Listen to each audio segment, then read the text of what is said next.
Rev up your engines!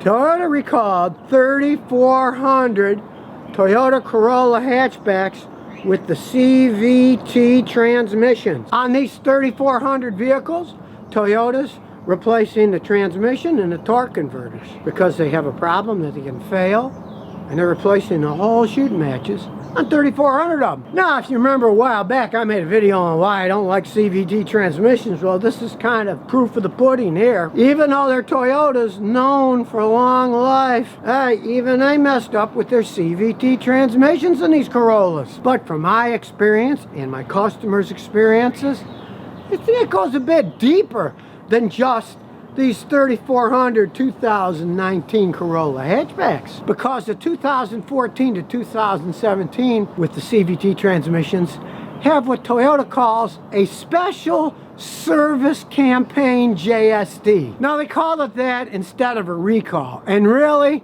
they're splitting hairs here. It's pretty much the same as a recall, but there's so many of those that there's no way Toyota's going to say they're going to replace the transmissions and torque converters in every single one of those millions of cars. So, man, oh man, are they hedging their bets on that one. You know, they're not going to openly say, oh gee, we have to replace all these CVTs because they have abnormal wear.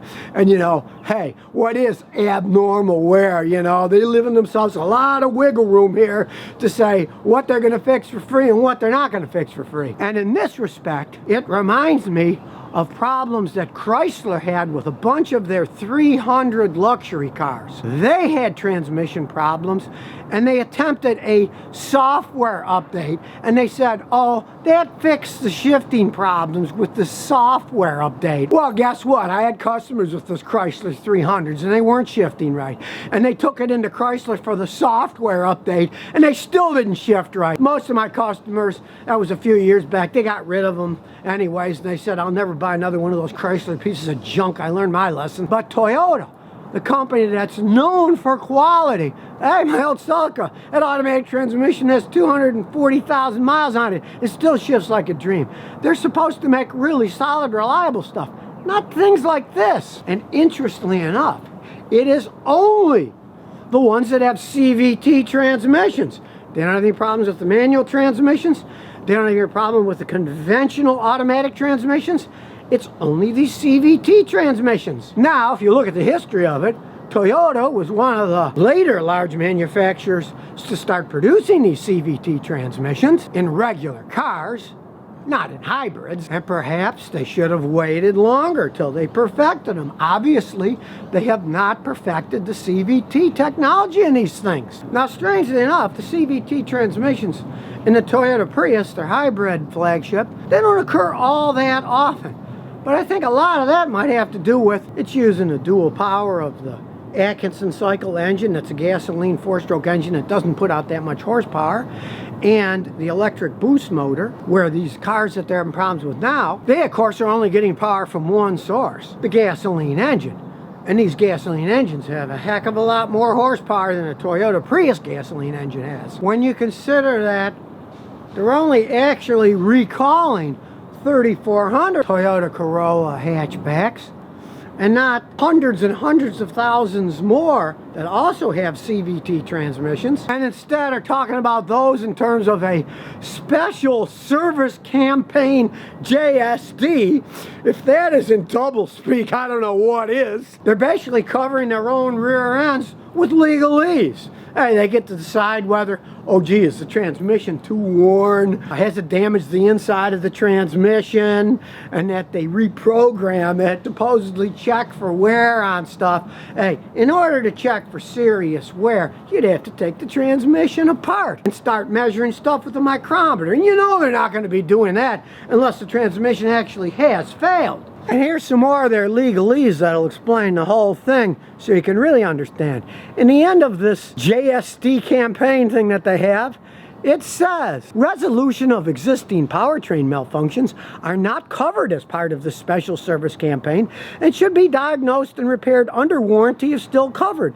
If the vehicle is not covered by warranty, the customer is responsible for the cost of diagnosis and repair. And as I said earlier, Chrysler tried that with their 300 vehicles. I had customers with them that they had the reprogramming done, and then they said, oh, it's all fine and dandy, but the car's never shifted right again. And when it's talking about extra wear, okay, then if the thing wears out, when it's out of warranty, they're just going to say, oh, well, now you got to buy another super expensive transmission. Why do people buy Toyotas? Because they're known for legendary long life with little repairs. I think they should go a little bit deeper with these other Corollas too, rather than just say, oh, well, you know, reprogram it, we'll check for wear. People don't understand the checking for wear in these things. It's a real big deal. It isn't some simple thing that can be done in a few minutes. Long period of time, they'll perfect them and they won't have any problems. Hey, who knows one way or the other? But my advice is, I would stay away from buying one of these with a CV transmission, period. I wouldn't care what year it was. Pretty much the same advice I give people about hybrids. I never advise anybody to buy a used hybrid because of their high cost of repair as they age. So, I mean, if you're the type of person, say you're gonna lease a Corolla, or you're gonna buy one, maybe 100,000 miles or something, and then get rid of it, you're probably perfectly safe. But if you want your car to last like my long line of Toyotas and Lexus in the back, I'd stay away from a Toyota CVT transmission myself. If they're replacing CVT transmissions and torque converters on 2019 models, this is 2019 right now when I'm making this video, who knows if those things are gonna hold up over time either, because they're brand new. Don't buy stuff that's brand new. Buy stuff that's tried and true. That's another reason I love buying used cars, because if you got a used car that's 7, 8 years old and it still runs good, hey, that's telling you that thing was solidly built. It stood the test of time and it's still purring along. They have no problems with any of the Toyotas that have manual transmissions. Those things are bulletproof.